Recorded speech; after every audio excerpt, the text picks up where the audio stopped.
सुषमा गाडगीळ आणि sons limited 1832 पासून। फलटणमधल्या महिला डॉक्टर आत्महत्या प्रकरणात महिला डॉक्टरच्या आत्महत्या प्रकरणानं एक नवा ट्विस्ट आलाय। आत्महत्या केलेल्या डॉक्टरच्या हस्ताक्षराला फरक अंधारेंनी माध्यमांसमोर दाखवला। त्यामुळे महिला डॉक्टरची हत्या की आत्महत्या असा सवाल आता उपस्थित होऊ लागलाय। पाहूया।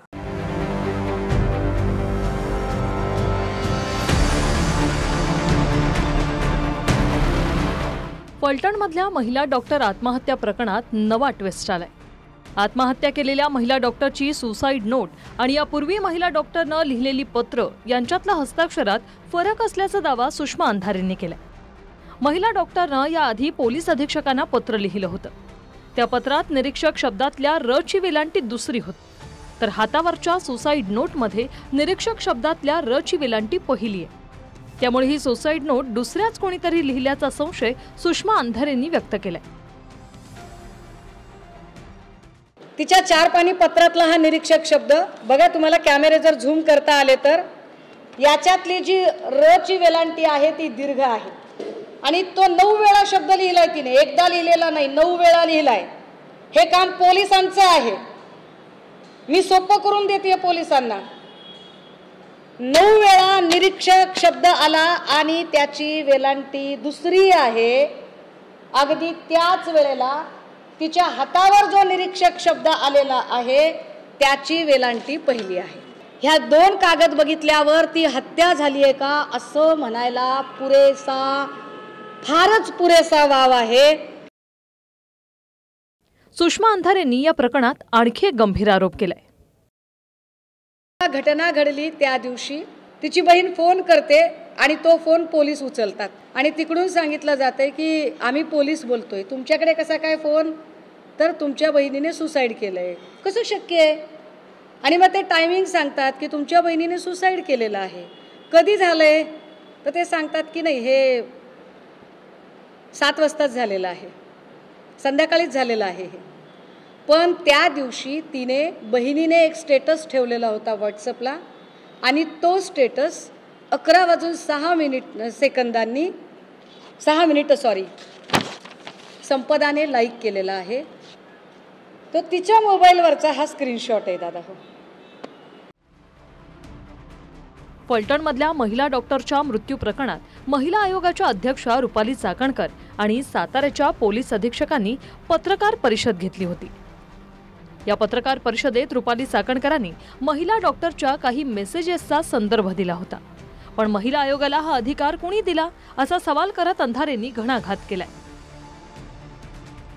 रात्रभर त्यांनी प्रशांत बनकरला मेसेज केलेले आहे। प्रशांत बनकर याचा मोबाईल बंद होता आणि त्या अनुषंगाने हा वाद झालेला आहे आणि मी आत्महत्या करेन अशा स्वरूपाचा सुद्धा त्यांनी प्रशांत बनकरला फोटो पाठवून वगैरे रिप्लाय केलेला आहे। त्यावेळेस प्रशांत बनकरचे की यापूर्वी आपण खूप वेळा धमकी देण्याचा प्रयत्न मॅडम केलेला आहे, अशा पद्धतीचं त्या दोघांमधला डायलॉग। एकीकडे आम्ही रणजितसिंह नाईक निंबाळकर यांचा महाडिकशी काय संवाद झाला असेल का, महाडिकांचा निंबाळकरांशी झाला असेल का, महाडिकांचा धुमाळ किंवा राहुल धसशी संवाद झाला असेल का, धुमाळ आणि राहुल धसचा, महाडिकचा आणि बदनेचा किंवा बनकरचा काही संवाद झाला असेल का, याच्या सीडीआरची मागणी करतो। त्या सीडीआर बद्दल कुठलीही माहिती पुढे येत नाही, पण मुलीच्या सीडीआर बद्दल त्या बोलल्या। आता मला पोलिसांना प्रश्न विचारायचे आहेत की पोलिसांना हा अधिकार कुणी दिला की त्या मुलीचा जो मोबाईल असेल तो मोबाईल आणि तिचं जे काही सीडीआर असेल ते लीक करायचा। याच्यावर काल महिला आयोगाने का बरं आपलं म्हणणं मांडलं नाही? सुपारी घेऊन आला होता तुम्ही, सुपाऱ्या वाजवता, सुपाऱ्या वाजवण्यासाठी येता आणि तुम्हाला जे पद दिलंय महिलांची गौरव गरिमा वाढवण्यासाठी, तिथे तुम्ही महिलेच्या चारित्र्यावर शिंतोडे उडवता। सुषमा अंधारेंनी रुपाली चाकणकरांवर महिला डॉक्टरांचं चारित्र्य हनन करत असल्याचा आरोप केलाय। सुनील तटकरेंनी रुपाली चाकणकरांचा राजीनामा घ्यावा अशी विनंतीही त्यांनी केली। राजकीय हेतूने प्रेरित होऊन एखाद्या स्त्रीची मरणोपरांत बदनामी आयोगावरची व्यक्ती करत असेल तर आयोगाची गरिमा कलंकित होते। अशा व्यक्तीचा सुनील तटकरे यांनी राजीनामा घ्यावा आणि पुन्हा चाकणकरण्यामध्ये पडायचं नाही। याच्यासाठी उच्च न्यायालयाची उच्चस्तरीय समिती नेमा ही उच्चस्तरीय समिती नेमावी आणि मी पुन्हा पुन्हा म्हणते की चौकशीच्या कक्षेत या सगळ्या लोकांना आणलं जावं. ते आणण्यासाठी जर तुम्ही ऐकणार नसाल तर मी 2 तारखेपर्यंत वाट बघतेय. 3 तारखेला दोन्ही हात तिसरं मस्तक जोडून अत्यंत विनम्रपणे मी फलटण पोलीस स्टेशनला जाते. फलटणमधल्या ज्या हॉटेलमध्ये पीडित तरुणीनं आत्महत्या केली त्या हॉटेलचा मालक रणजितसिंह निंबाळकरांचा कार्यकर्ता असल्याचा आरोप सुषमा अंधारेंनी केला होता.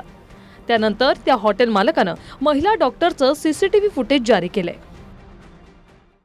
मधुदीप या हॉटेलमध्ये रात्री 1 वाजता संपदा मुंडेला एंट्री का दिली? एकट्या महिलेला हॉटेल मिळतं असं मला तरी माहीत नाही. हे हॉटेल कोणाचं आहे ते जरा सांगितलं पाहिजे मी. हे हॉटेल भोसले नावाच्या माणसाचं आहे. रणजितसिंह नाईक निंबाळकर आता जेव्हा इलेक्शन लढतील तेव्हा भाजपाचा संभाव्य नगराध्यक्ष पदाचा हा उमेदवार आहे. त्यामध्ये जे त्यांनी आरोप लावले ते पूर्णपणे चुकीचे आरोप आहेत. जसं अंधारे मॅडमनी जसं कारण नसताना परवा दिवशी आमच्यावर आपण म्हणजे चिखल उडवलं म्हणलं तरी चुकीचं ठरणार असं चिखल उडवण्याचा जो प्रकार केलेला आहे. महिला डॉक्टरच्या आत्महत्या प्रकरणात फडणवीसांनी फलटणमधल्या कार्यक्रमात रणजितसिंह निंबाळकरांना क्लीन चिट दिली होती. या प्रकरणात रणजितसिंह निंबाळकरांचं नाव गोवलं जात आहे असं फडणवीस म्हणाले होते. यावरही अंधारेंनी टीका केली आहे. माननीय मुख्यमंत्र्यांनी न्यायाधीशाच्या खुर्चीत बसू नये. तो त्यांचा जॉब नाही. आणि जर तो त्यांचा जॉब आहे असं त्यांना वाटत असेल तर मग पोलीस स्टेशन आणि कोर्ट याचा फार्स कशाला करताय? बंद करून टाका सगळं. नाही तर बोर्ड लावा तुमच्या ऑफिसच्या बाहेर, येथे क्लीन चिट वाटून मिळतील. मुख्यमंत्री देवेंद्र फडणवीस यांनी बोर्ड लावावा आपल्या कार्यालयाच्या बाहेर, येथे क्लीन चिट वाटून मिळतील. फलटणमधल्या महिला डॉक्टर प्रकरणाची चौकशी न्यायालयाच्या देखरेखीखाली व्हावी अशी मागणी सुषमा अंधारेंनी केली. तर या प्रकरणाचा खटला बीडच्या न्यायालयात चालवावा अशी मागणी काँग्रेस प्रदेश अध्यक्ष हर्षवर्धन सपकाळ यांनी केली आहे.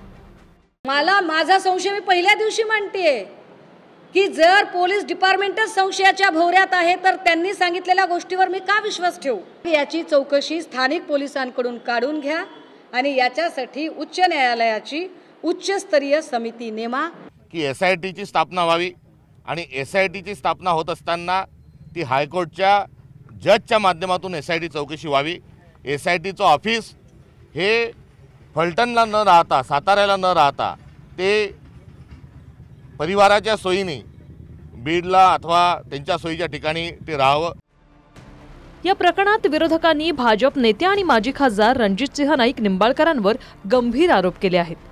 या आरोपांवर निंबाळकर येत्या 2 दिवसात पत्रकार परिषद घेऊन उत्तर देणार आहेत. पण सुषमा अंधारेंनी महिला डॉक्टरच्या हस्ताक्षराचा मुद्दा समोर आणलाय, ज्यामुळं या प्रकरणात मोठा ट्विस्ट आलाय. Bureau report TV9 Marathi. Poona Gadgil आणि सन्स लिमिटेड 1832 पासून.